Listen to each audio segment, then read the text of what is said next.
Welcome, welcome, welcome. Welcome to Fire Up AuthorSpeaks.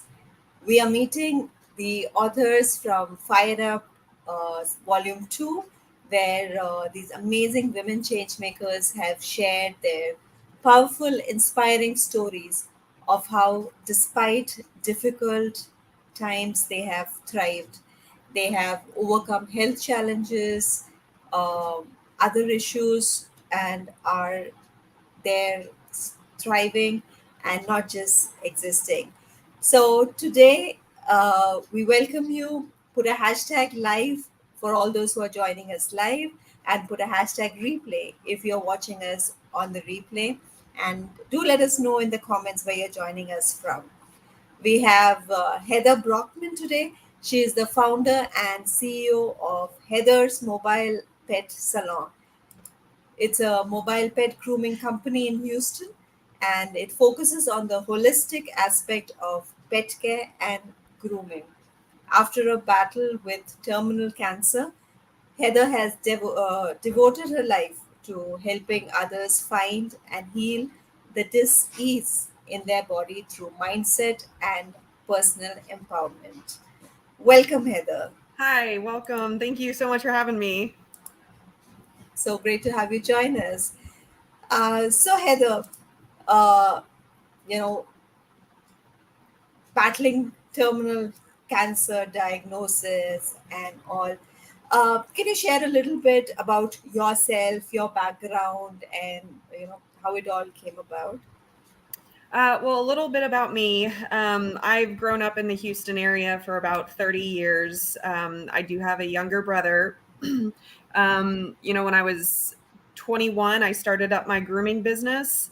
I've always had some challenges in my life. I just kind of thought, I guess I picked the short straw kind of thing. But things definitely changed for me in 2020 when I did receive the cancer diagnosis. Yeah, and can you share a bit about the story that you have shared in the book, and this journey that you've been on? Yeah, absolutely. So in April of 2020, right around COVID, everything was starting to shut down. Um, I got a call from my doctor after finding a lump, and they said, it is malignant. You need to find an oncologist and figure out what you want to do. I knew that at the time I did not want to do conventional treatment. So I did my own research and I started off doing a alternative treatment called SOT. Or I'm sorry, it was actually called ATA. Um, Unfortunately, it didn't work. And within 6 months, the tumor had tripled in size and spread to several areas of my body. So at this point, they considered it stage 4. And I heard the words that would pretty much change things for me. And it said, you need to make your peace with God. And I wasn't ready to. So I did my research again and I found a clinic in Tijuana. So I spent 3 months in Tijuana going through alternative therapies, um, all kinds of ups and downs there. The cancer had developed a resistance to the chemo. I developed a staph infection. I got really, really sick. Um, Bad reactions to the treatments that they were doing. And so finally, I end up back in Houston. I find a surgeon, I find a doctor. Everything ends up shrinking, thank God. But they're like, this is still considered terminal. You've got 5 to 7 years max. Like, we don't really, this is stage 4. I never really believed that. I thought that there's a lesson in this somewhere. I need to start figuring out what I want to do to change my life so that I can be around forever. For a really long time. And then in January of this year, I got the all clear that there was no trace of cancer.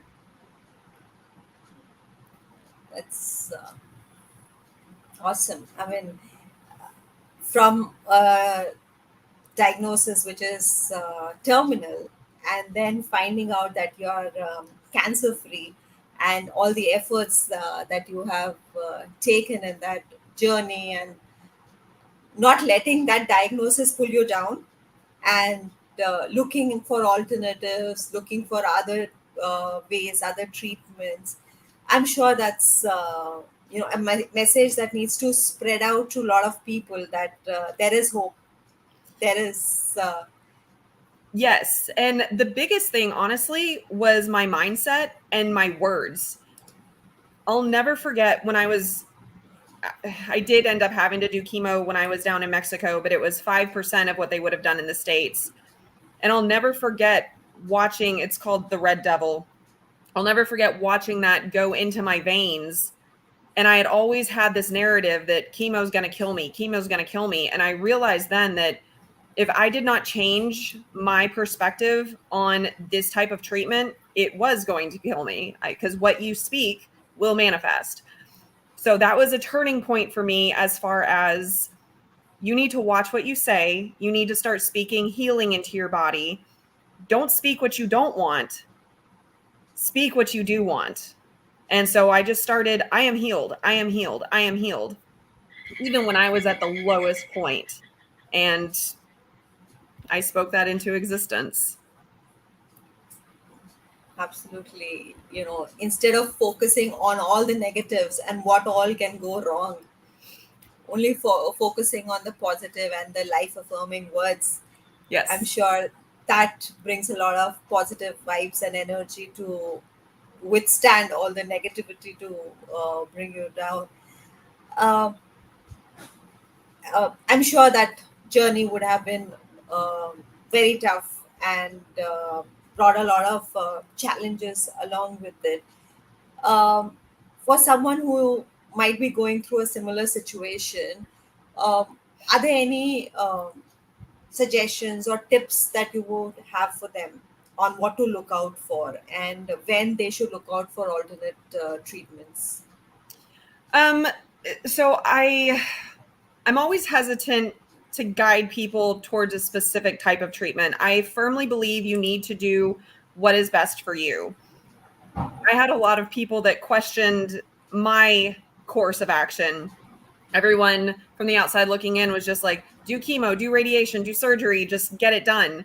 But I knew that for my body, I needed to support my body through whatever process it was about to go through rather.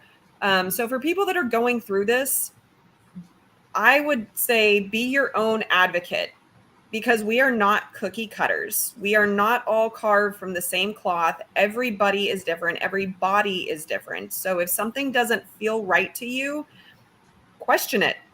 There's other options out there. There's diet change, there's spiritual aspects to this. I'm not saying that just one type of modality is going to be the end all be all. I used so many different types of modalities and treatments during this, so I can't say, yes, this was the one that did it, because there were so many. But listen to that inner voice. And I know it sounds so cliche, but stay positive, because on the other end of this, if you allow it, there's beautiful lessons.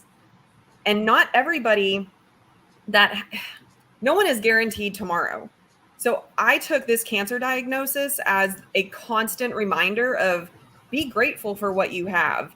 Don't sweat the small stuff, because you have that reminder. I carry the physical scars of how I treated my body prior to cancer and what it did to my body and what it did to my health. So I carry the physical scars of ultimately what my words did to me. So be kind to yourself, stay positive, and look for the blessings. Look in the mess, because they are there. Yeah, absolutely. And even say something like COVID, this pandemic, it was, I guess, in a way, a lot of panic and a lot of negativity and all that news and everything that was weighing on people, maybe more than the disease itself. And that panic actually, like in India, it led to, like, oxygen cylinders not being available, beds not being available in hospitals. People were hoarding stuff. The money, the prices went up like anything and all. So that kind of fear and panic gave rise to a lot of those situations.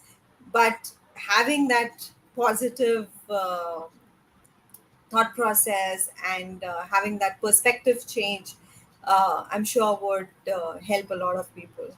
Yeah, and just the constant reminder of things in life happen for me, not to me. When you think that things happen to you, it puts you in a victim mentality. It lowers your vibration, it lowers your frequency, it lowers your immune system. So, yeah, just look for the silver lining in things. Yeah.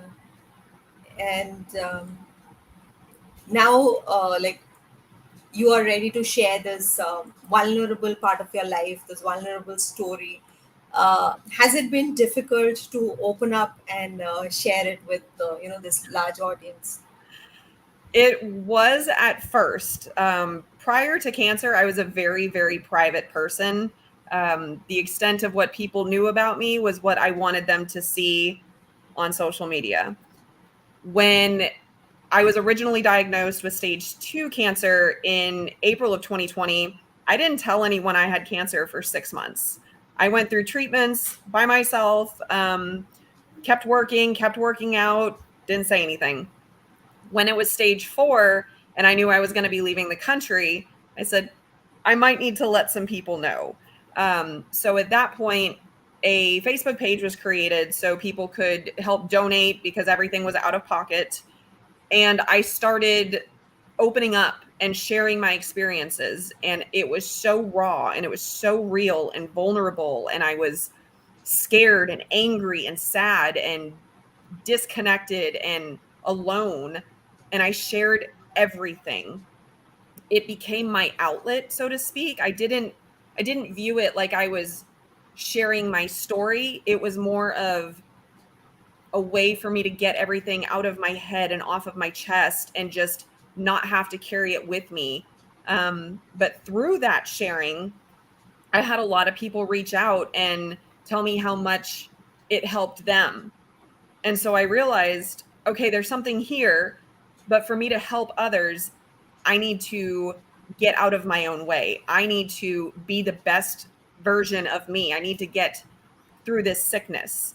Um, so once I started kind of gaining traction on the direction my healing was going, I realized that I wanted to help others and I wanted to share this story. So now it's exciting. Whereas before it was I had no intention of writing a book or sharing this, but you never know what's going to happen in life. Yeah, absolutely. And was there anything, like, while writing the chapter that shifted in you, or something surprising that came up? I realized just how much I have actually been through. When you're going through something as traumatic and life changing as a terminal diagnosis, you're in survival mode. You're doing what you need to do to wake up the next day to fight this so that you can be better. Now that the dust has settled on this journey and I'm starting to live a new life, when I was writing it, it was bringing up all of these old emotions. And so it kind of put me back in that area of my life again. So it was cathartic. It was a little sad. Um, but I was able to really look at myself and go, wow, like you beat a terminal diagnosis. And that's incredible. And I don't say that lightly because I lost a lot of friends along the way. But I hope that people can take from this that they can also harness their own inner power and change their life just by making a few personal changes. Absolutely. And it doesn't necessarily need to be a terminal diagnosis that somebody has got. It could also be facing some personal challenges in their life, loss of a job or some financial difficulties. It's speaking those positive words to yourself, believing in yourself that you'll get out of it, and there is something much much better beyond it, and not let that suck you in.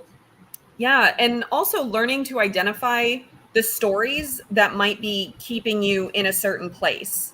I'm not good enough, or I'm not worth it, or I'm just going to stay sick. These negative words that may be playing over and over in your head, learning how to change that story and get rid of that old story and replace it. Like that's very powerful as well. And it takes practice just like anything else, but it can be done. Yeah, it's can definitely be done, and I'm sure the readers will be inspired and really benefited by you sharing such a vulnerable point of your life where you have overcome that and show the way for others to do that as well. And the roadmap that you're gifting the readers, would you like to share a bit about that? So as far as like the steps in the book, is that what you're referring to? Just an overview, not the steps. Oh, okay. It's just an overview of my chapter. Okay. So the main thing is learning how to raise your vibration, um, learning how to find the lessons in certain circumstances. The best way to start your day. I always start my day with three words: gratitude, abundance, and joy. And I let those sink in. And then also reframing your mind to look for things happen for us, not to us.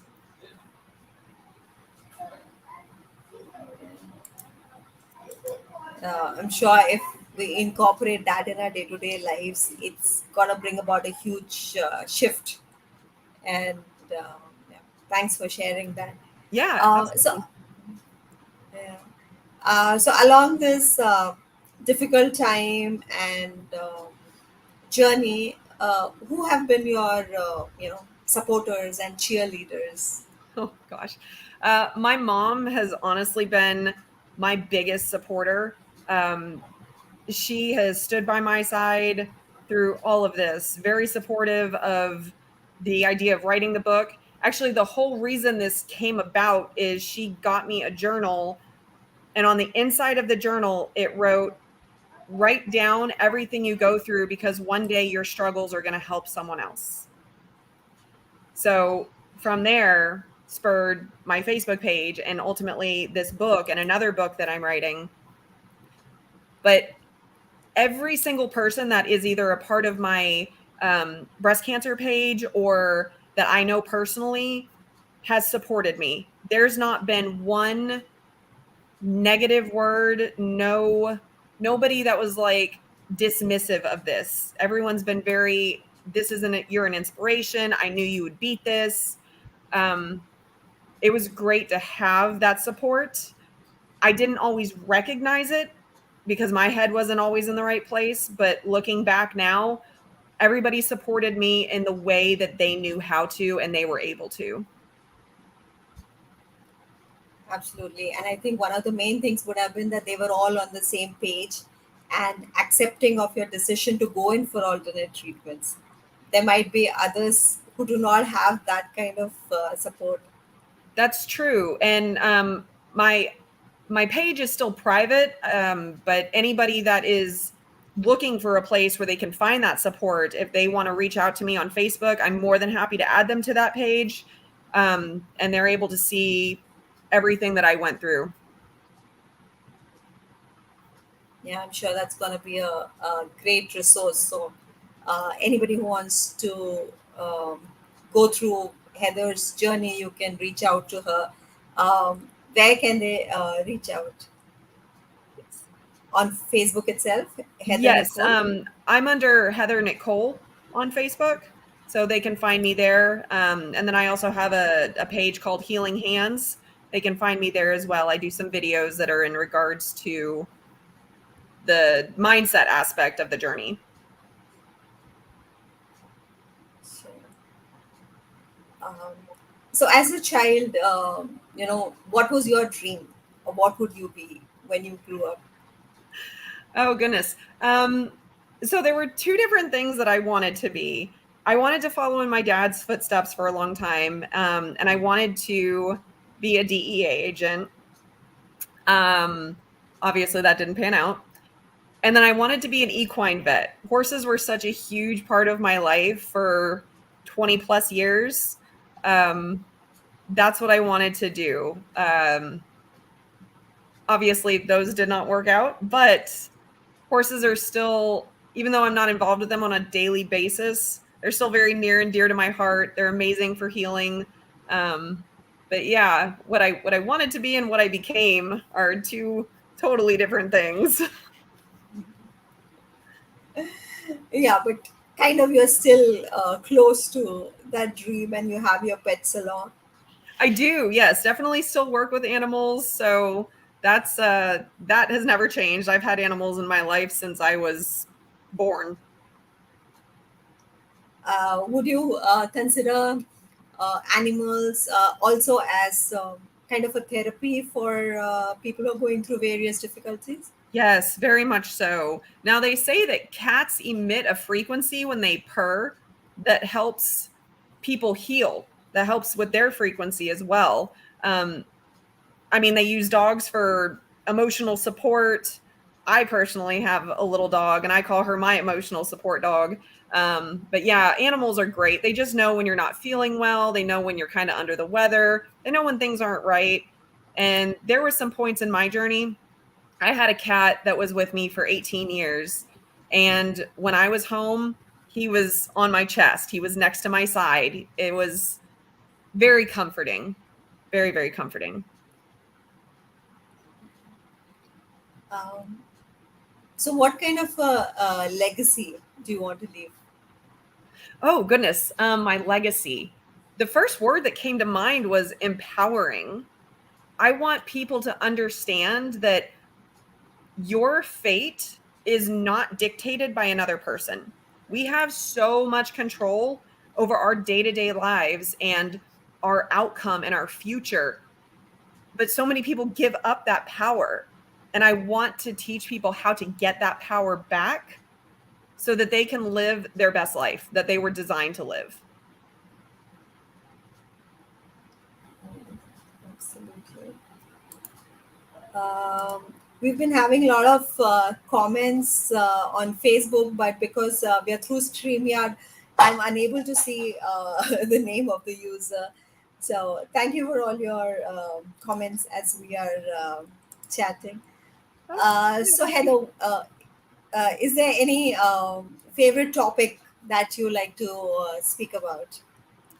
I like talking about energy work and helping people find the root cause of the dis-ease in your body. Everything is really just a symptom. So it's really a matter of being in tune with your body and learning those how things feel, not always relying on what someone else tells you to diagnose something. So that's Mama Donna there. Thank you, Donna, for joining us and documenting our conversation. Thank you. Hi, Donna. Uh, so, Heather, do you like reading more or writing? I really enjoy writing. Um, but if I am gonna read, I'm more audiobooks these days. Hmm. You can keep doing something else and then. Yes. Uh, Uh, yeah, my days are pretty packed, so it's easy just to turn on an audiobook and listen to it while I'm driving. so, like, what kind of books or genres do you read?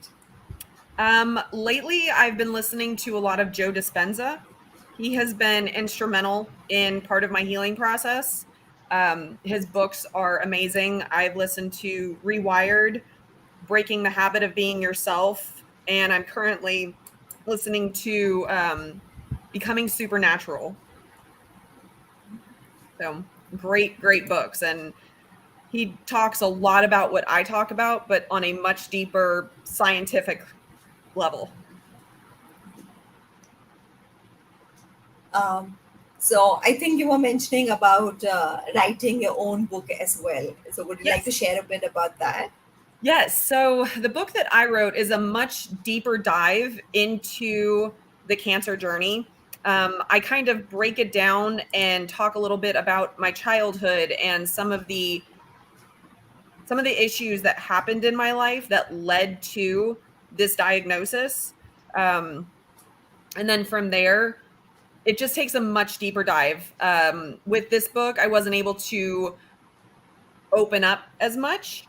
So with my book, it really gives you all of the nitty gritty, all of the highs and the lows. And I think it's really important for people to understand that all of your emotions are valid and warranted during this process. And I experienced all of them. So I wanted to just be an open book. Um, it was a little scary being that transparent with everybody, but I know that it will reach the people it's supposed to reach and it will help the people it's supposed to help. Absolutely. Uh, aspects like the vulnerability, the authenticity is what increases the credibility, and uh, it's helps a lot of people. We have a question for you. Okay. Is part of the healing process you went through, does that include holistic treatments like acupuncture, or what was it? Yes, I did acupuncture, I did chiropractic work, I did energetic healing using Reiki and quantum Reiki. I worked with medicinal plants. Um, I threw the kitchen sink at this. I wanted to heal myself on every single level possible. I also did a lot of inner child work, shadow work, and addressed some traumas that I would not have otherwise addressed had I not been faced with this. Mhm. And are these something that you help your clients with these days? Yes, I'm actually certified in quantum Reiki, so I do that. And then as far as the other modalities, I do have points of contact where I'm able to refer others, but I'm not certified in those other areas, just Reiki for right now. Okay.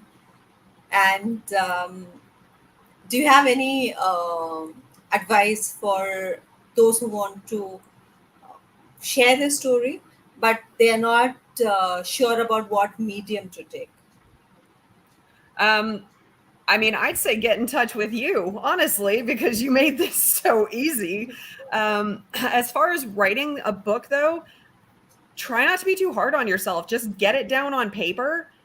It doesn't have to be perfect.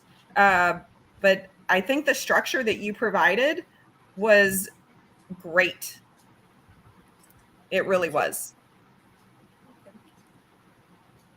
Yeah, so it's just like getting that sand together in one place, Hmm. and then it can be beautified by professionals like editors, proofreaders, and others.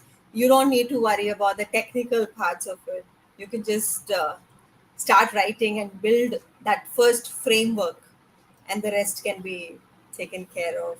Exactly. You just need to be the author, not the publisher or the editor. You just need to tell your story so that you can help others. Yeah, that's it. Just tell your story. Yep. That's all. Just share the message that is there within you. Shine your light and share your story. Yes. Great. And right now, are you active on social media? I am. I'm on Facebook and Instagram for both businesses. That's it for right now. working up the courage to start doing more videos, perhaps get on TikTok. Sometimes I have to take my own advice as far as you'll reach the people that you're supposed to reach. But yeah, so for right now, just Facebook and Instagram, TikTok, maybe in the future. Sure. Uh, Thank you so much. Rebecca Vijay has a perfect process to inspire and support people in writing the process. Love the experience. Thank you so much, Donna. It's been great working with all of you, and having this book come to shape all the inspiring stories that are there. I'm sure it'll touch many, many lives and make a huge impact and a difference. So thank you. Yes, I'm so excited to see it. Yeah. Yay, we are releasing on the 29th. Save the date. The Yes, ebook is coming out on the 29th of July. And awesome. we'd love your support for that as well. So, Heather, as we wrap up, would you like to share a bit about the people that you help and where they can reach you? So, right now, I mean, obviously, I'm more than happy to work with anybody that's having a mindset issue. But I specifically want to target and focus on cancer patients because when you're going through that, it's so important to keep your mind right, to keep your body elevated, to keep your frequency up, keep your energy up. So that's who I want to target. If you're having a rough time, if you don't know where to turn, if you are stuck in anger or sadness, it's okay to feel those emotions, but don't become those emotions. And I just want to help people work through all the processes so that they can get to the other side of this. That's great. So, where can they reach you? So they can reach me. They can actually reach me on my personal page. I'm under Heather Nicole on Facebook. And then I also have a page called Healing Hands. So that's where they're able to reach me right now. Sure. So, you can reach Heather at Heather Nicole as well as Healing Hands and get to know her better and her journey even deeper. So thank you so much, Heather, for taking the time out and talking with us and sharing about your journey and inspiring so many people. Well, thank you for the platform. I didn't know how I was going to share my story. So thank you very much. My absolute pleasure. Thank you so much. Thank you so much, Donna, for putting that in Heather Nicole and Healing Hands. Thank you. Thank So you. thank you all for joining us and catching us on this edition of Fired Up Author Speaks. We'll be meeting the other authors next week. So we look forward to sharing more about the book and the stories and the authors. So thank you so much for joining us. Have a great day. Bye bye. Bye.